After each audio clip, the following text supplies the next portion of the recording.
I can feel the table tipping. My head goes towards the floor. My feet goes up in the air. My eyes can't be open any longer, so my eyes are closed, but I hear all the people coming into the room. The nurse on my right yells out, 50 over 15, hurry. It was shortly after she yelled that out that I knew that I was dying. I get pulled out of my body. And now I'm just hovering a couple of feet above my body. But in this state, my first thought was, how can I be outside my body and still be me? How does this even work?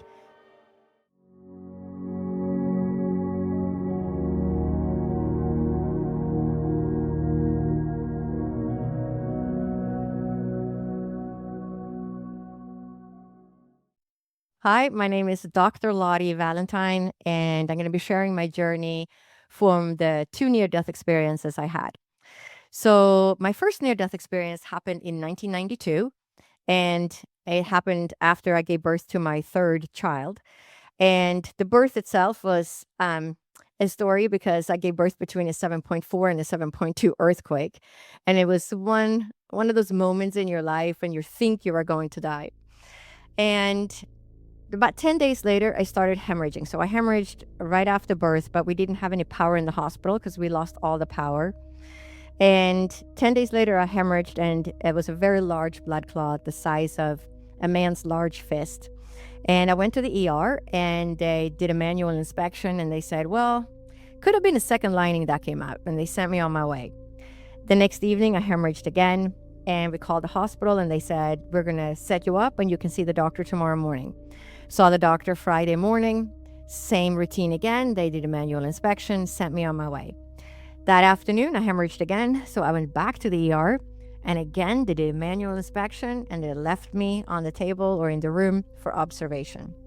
So as I'm lying on this table in the ER, I have no bell to ring or no way to communicate. This is 1992, and it was in the state of California in the United States. And I started bleeding again. At this one particular moment, if this nurse had not come to check on me, I would probably not be here today. So she opens the door, and her face is absolutely terrified because you can see how much I have been bleeding. And she quickly cleans it up, puts down new paper, and I can hear the call going out on the loudspeaker saying, OBGYN stat to the ER, OBGYN stat to the ER. And probably within 30 seconds, this middle-aged man comes running in with a younger physician in tow. I quickly explained to him that I've been hemorrhaging and bleeding for 3 days. Nobody has done anything. And he says, okay. And he again does a manual inspection. And during this manual inspection, another huge blood clot comes out. So now it's the 5th time I'm hemorrhaging in 3 days. And I try to sit up and tell the doctor I'm not feeling too good. And he knows that I'm going into shock because of all the blood that I have lost. So he pushes me down on the table, and I can feel the table tipping. My head goes towards the floor. My feet goes up in the air. My eyes can't be open any longer, so my eyes are closed, but I hear all the people coming into the room, and I have a nurse on my right quoting my blood pressure and a nurse on my left trying to place an IV. And as I'm lying on that table, I feel like I jumped out of an airplane without a parachute. I feel like I'm just tumbling down, falling through space. And it's probably my blood pressure that's crashing. And the nurse on my right yells out, 50 over 15, hurry. And that's my blood pressure. And after that, it was shortly after she yelled that out that I knew that I was dying. It was shortly after that I get pulled out of my body. But as I'm lying on that table and I feel like I'm just falling down, I say to myself, well, if there's any truth to what they taught me when I was 14, I was confirmed in the Lutheran church when I was 14. I did not believe in any of it. I was a complete atheist at the time. I did not believe in the survival of the soul. I did not believe in God or any religion. I thought you die, it's black, you're gone. I had no belief system about anything spiritual or afterlife. So I'm lying on this table and I say, well, if there's any truth to what they taught me, this is it. So I prayed to God and I said, please let me live. I have 3 children under the age of 6. They need a mother. I had a boy that was 6 and a boy that was 3.5 and a newborn baby girl. And shortly after that, I got pulled out of my body.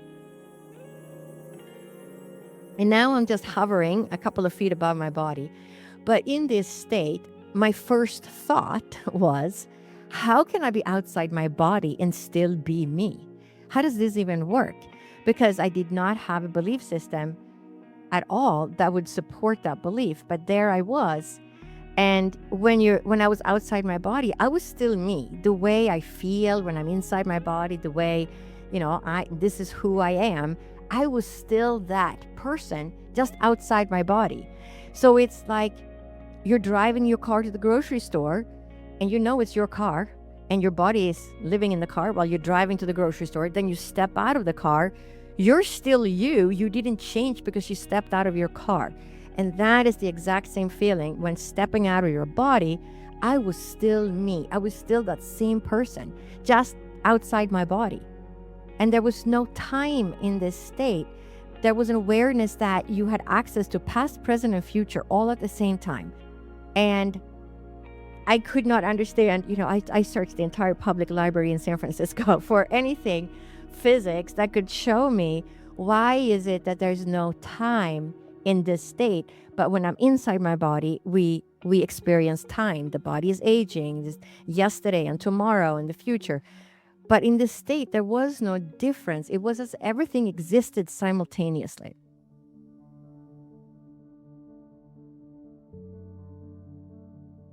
And then I get pulled back into my body. And it's very quickly, it's instantaneous. So 1 second you're in your body, the next second you're outside. There is no way. People have asked me, did you leave through your crown chakra or your heart chakra? It's instantaneous. You're either inside the body or you're outside the body. And then the next morning, I'm lying in the hospital bed and pondering, how could I have been outside my body and still be me? Because my belief system did not support that experience. And I hear my sister-in-law in the left corner on my ceiling, and she says, everything is going to be okay. And she had just passed away about 10 days earlier. And I'm lying in that bed thinking, yesterday I was outside my body, and now I think I'm hearing my sister-in-law. Right? If I tell anybody about my experience, they're going to lock me up in the psych ward because they're going to think I'm crazy, right? Because I had no knowledge of near-death experiences or any spiritual experiences or belief systems. So then it was my mother-in-law that came to visit and help afterwards. And she explained to me that what you experienced is called a near-death experience. And she went out and she got me the book Life After Life by Raymond Moody. So then I read that and I, felt a little bit more normal. I said, okay, so I had some kind of experience and this is what can happen when you have those experiences. Then I was really sick for a long time. I had like a bone marrow suppression, so my body wasn't making enough blood cells. And 2 years later, as I'm struggling to heal for this blood disorder, I have another experience. And I kind of laugh at it now because if I had it the first time, I don't know, I probably would have thought I was really crazy because it's almost like I had to process the first experience in order to have the second experience. So then again, I get pulled out of my body and I'm really sick. I have bruises everywhere. If I put my knee on the floor, I'll get a bruise from helping my kids tie their shoe because I had no platelets in my body and low white blood cells. So I got sick all the time, got pneumonia. And it was quite a long journey to get well from that. So it took me a good 6 years to just even be able to go to the grocery store without feeling like I was going to pass out. So this happens 2 years later. I get pulled out of my body and it's like I'm tumbling through space, more like Star Wars. It's just dark and I'm just tumbling through space. And I get to what I call the mid station because there was an awareness that you could go higher or lower, almost like, you go into a skyscraper, you push the button on the 50th floor, you get off on the 50th floor, and you know there's floors above you and you know there's floors below you. You don't know what's on those floors, but you know they're there. So I get to this place and I hear the most beautiful music. Music you can't make on the earth plane. We had like a big Roland synthesizer at the time with probably over 200 sounds. And I tried every single sound for a week to see if there was any sound or any music that could sound as beautiful as the music I heard.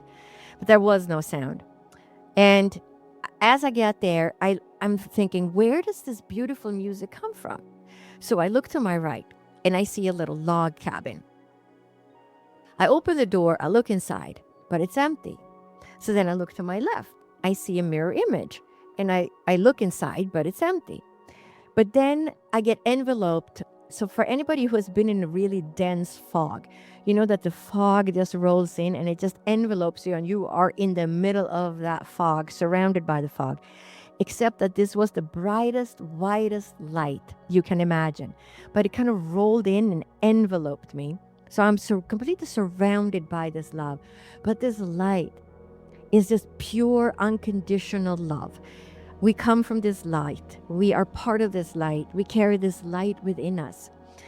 We return to this light when we leave this physical realm. But as I'm looking into this light, there is an outline of angels in the light, and the music is coming from the angels. But again, I don't believe in angels, but that is what I'm experiencing. So I'm going to say there's a lot. If I had experienced something that I believed in, or if I had met my grandmother or grandfather, I would have said, that is a hallucination. That must be my brain that made that up. But I experienced things that I didn't believe in. And so the music was coming from the angels. And then there's two spirit guides. I call them spirit guides, one on my right, one on my left. And the one on the right says to the other one, what is she doing here? She can't be here. She has to go back. And my first reaction is, no, wait a second. How can this be? How can I be outside my body and still be me? How does this work? And the spirit guide on the left says, well, if I told you, you wouldn't remember, but you will remember this. And then all of a sudden, it's like I'm standing on the moon and I'm looking down on the planet Earth. And around the planet Earth is what I call the silvery, glittery fishnet, because I grew up in Sweden, in Scandinavia, and there is an archipelago in Sweden with like 24,000 islands. And I spent my summers on one of these islands without any running water or electricity or phone. And I used to row the boat for my grandmother, when I was a little kid, like 6, 7 years old, when, I'd have my big life vest on and I'd row the boat, and she would lay fish nets in the ocean to catch fish for the family. And when you lift those fish nets out of the ocean, they're diamond shaped. And when they have those little water droplets, when you lift those nets out in the early morning sun, it sort of, glitters and shimmers on that fish net. So what I'm seeing is, now you can Google grid around the earth and you're going to see something that looks very similar to what I saw. But we didn't have Google then. So my best description was the silvery, glittery fishnet around the earth. And the spirit guide said, everything on earth is connected to each other, but everything on earth is connected up to this grid. And with that knowledge, I got sent back.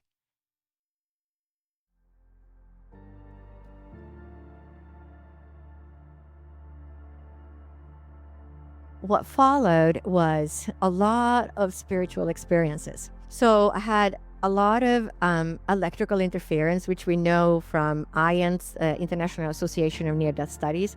If you go to their website, you will see the psychological and physiological after effects that are very common for people who have had an experience, a near-death experience. And I had a lot of those after effects, and all my watches would stop. So that first year when I sat in the rocking chair and I was really sick, my watch died. And it took me 9 months just to have the strength to get a new watch. I get a new watch and it starts ticking. I wear it for a week and it stops. And I was so sad because it was so much work for me because I was so sick to get that watch.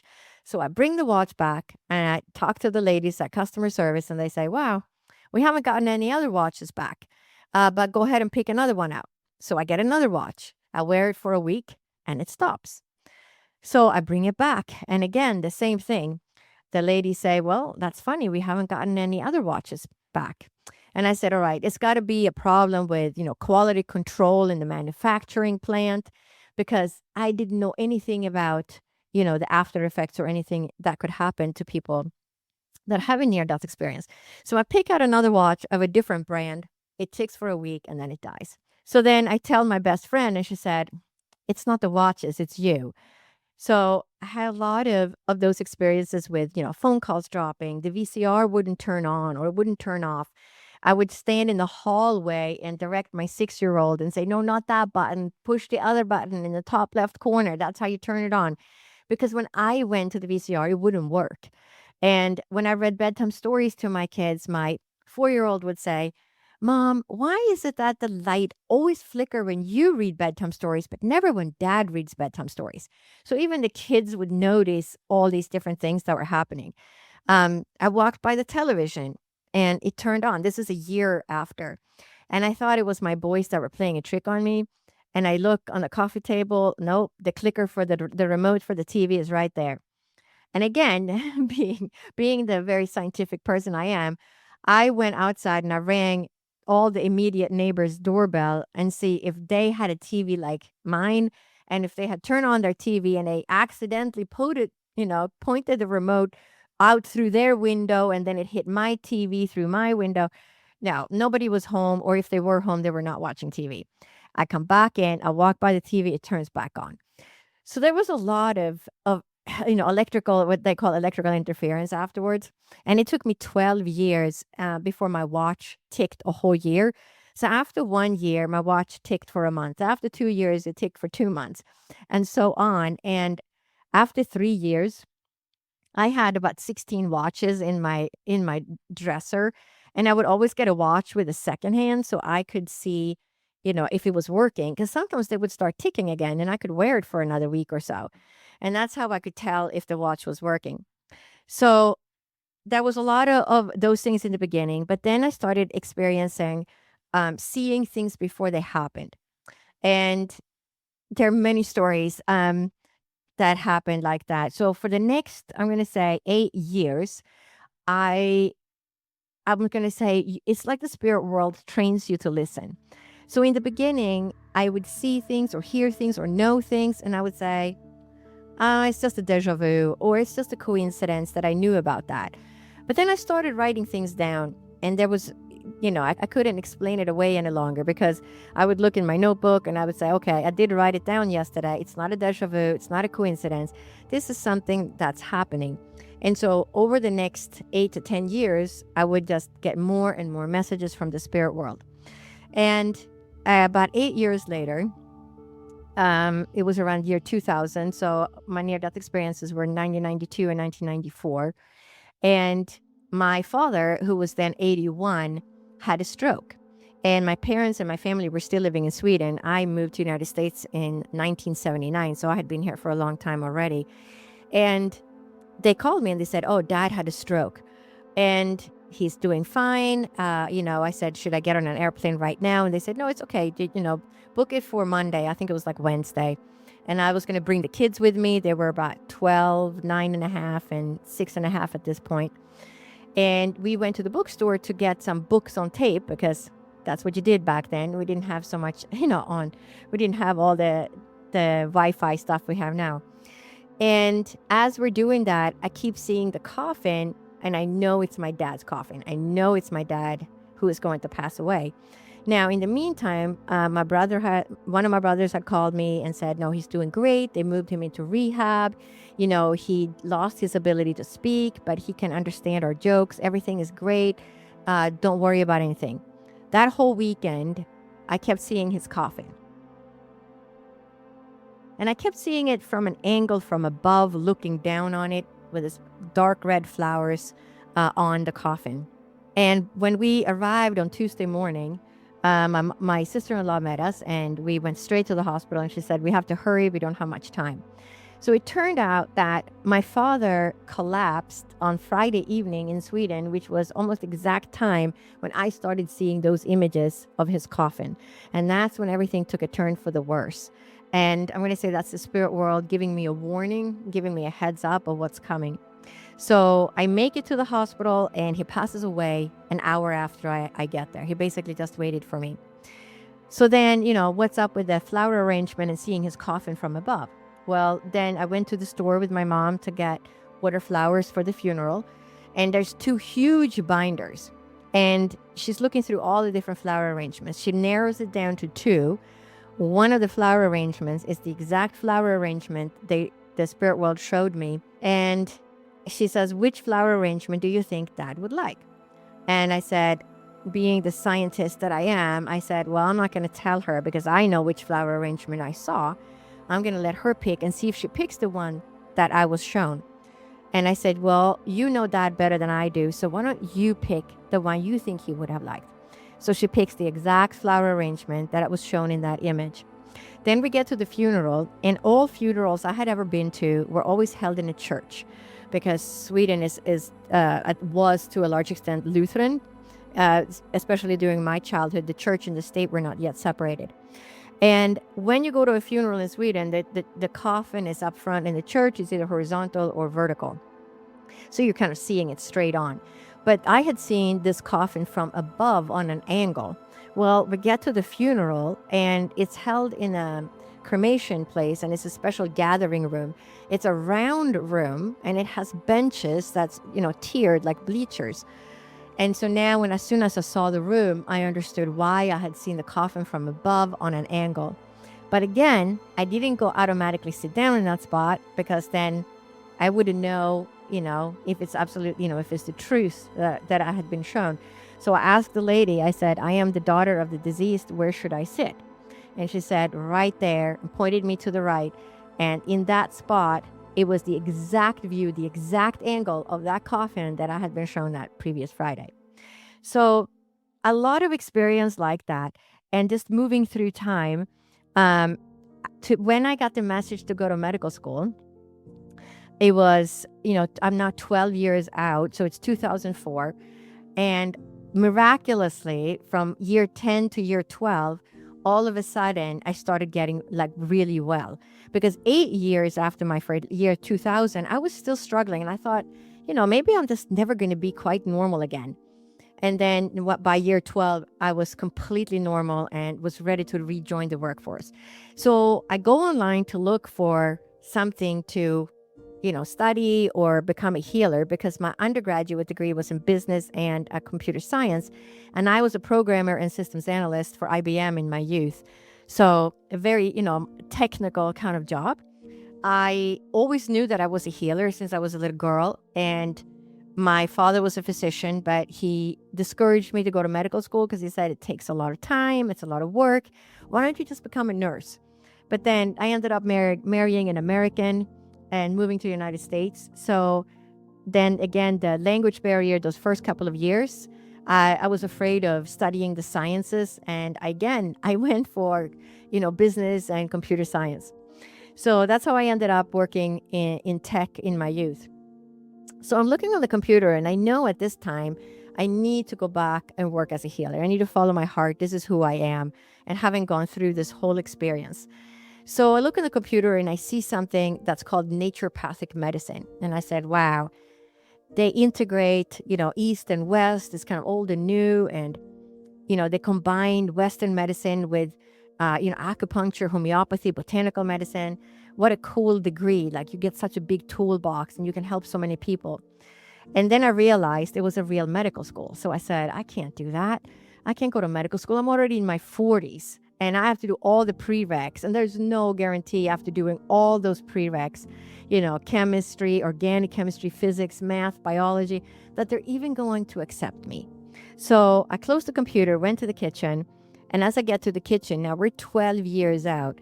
So for 12 years, I have heard the spirit world. I have taken notes. I have seen my father's coffin. I have known when people are getting sick. I have seen my kids almost getting in an accident, remote viewing. Just an enormous amount of experiences. So at this time, 12 years, now I know to trust when I get a message.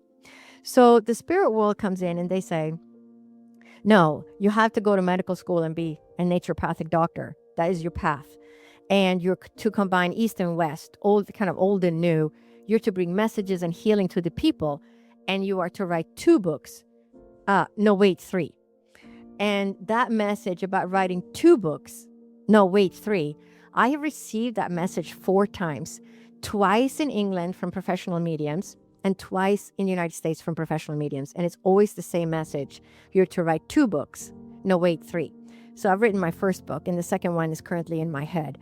So they tell me I have to do this. So I say, what do you mean write a book? What do you mean bringing messages to the people? And they said, when the time is right, we will tell you. For now, just focus on getting your degree. And within 2 weeks, I was enrolled in the community college, starting to take those prereq classes. And then I applied into medical school. I only applied to 2 schools, and I was accepted at both. And I went to medical school when I was 54. And then as soon as I graduated, 4 years later, at 58, I understand, I was in the middle of my Saturn return astrologically. And I had this whole business plan in place. I was going to be the medical director of 3 different clinics, and I had it all planned out. But the universe had a different plan. And so we can clearly see sometimes that, we have free will, but I'm going to say we're also on a path. We incarnate to have certain experiences in this life. And, that's what happened next. So I meet this woman who at a conference where I'm studying craniosacral therapy. I had just taken my boards. I was waiting for my license, and I studied craniosacral therapy with the Upledger Institute. And I meet this woman who says, I'm a medium, and somebody is here, and she wants to, they want to give you a message.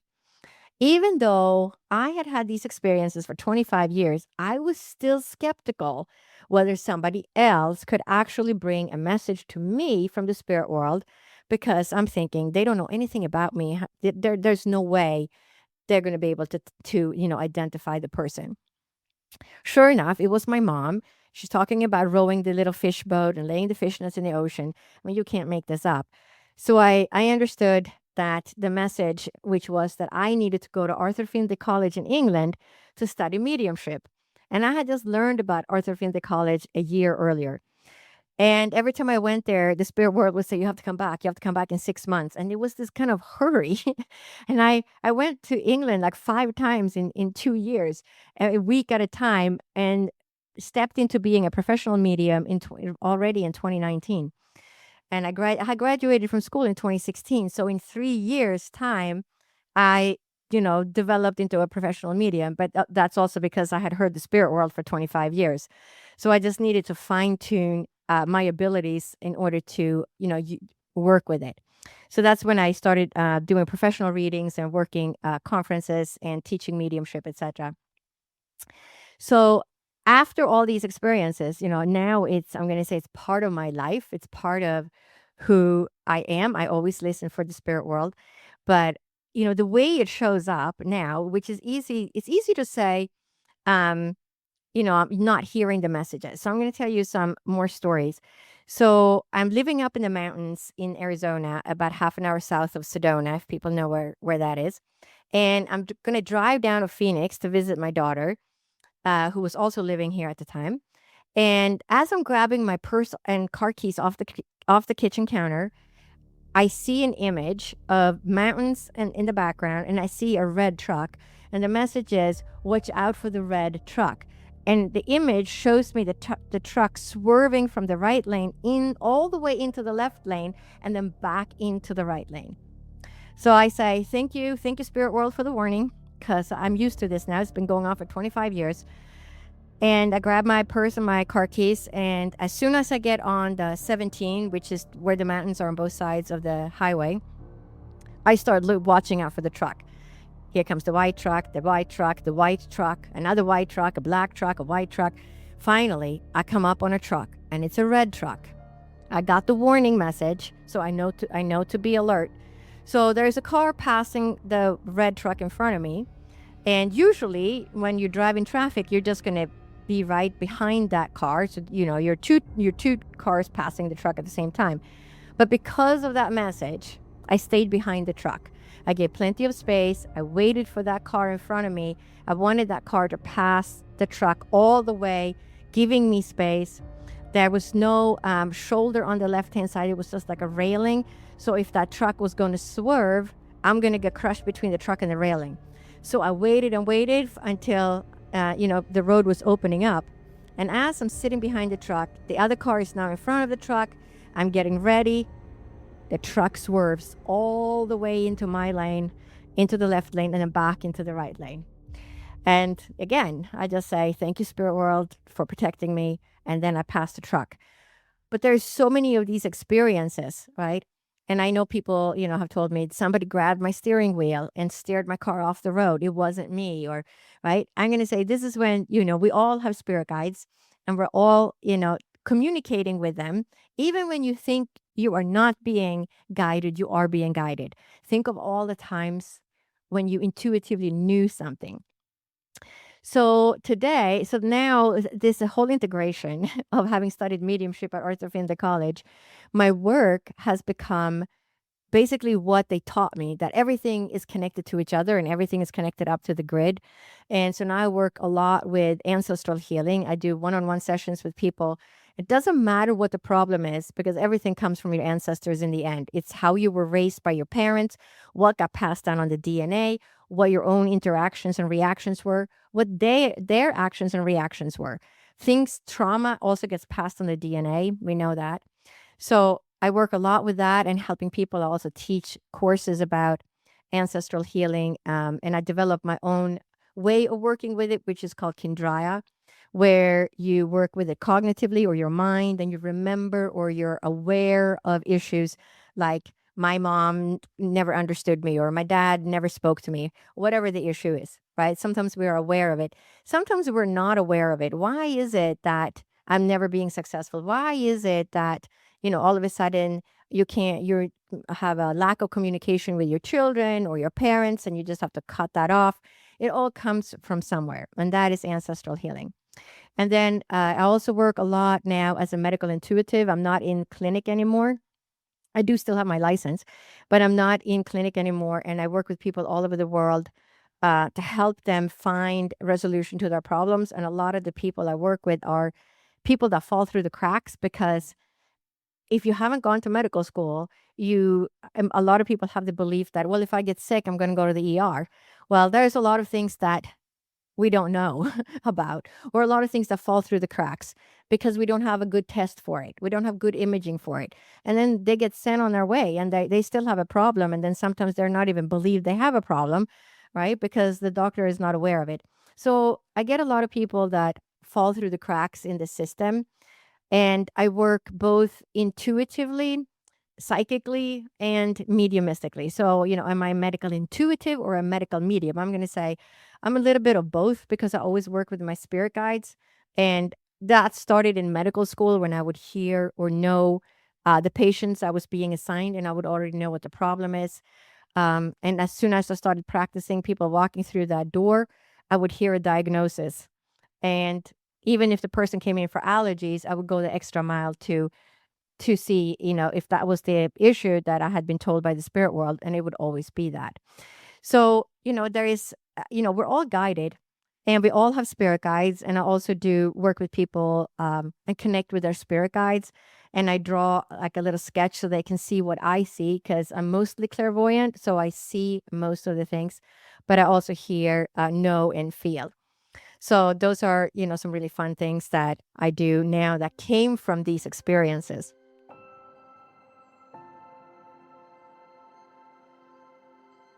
We're all connected. We're all one. We're all divine. We're all divine creatures. We're all in this together, and we're all here to, I'm going to say, learn to love each other and to be accepting, because it's not until we do that we can move consciousness forward and upward and create, a peaceful world where we all work together because we're all one. We're all connected. We're connected. All the people are connected. We're connected to the animals, to the land, to the trees, to the flowers. And we need to cooperate and learn about each other's communities and cultures and learn to accept each other for who we are.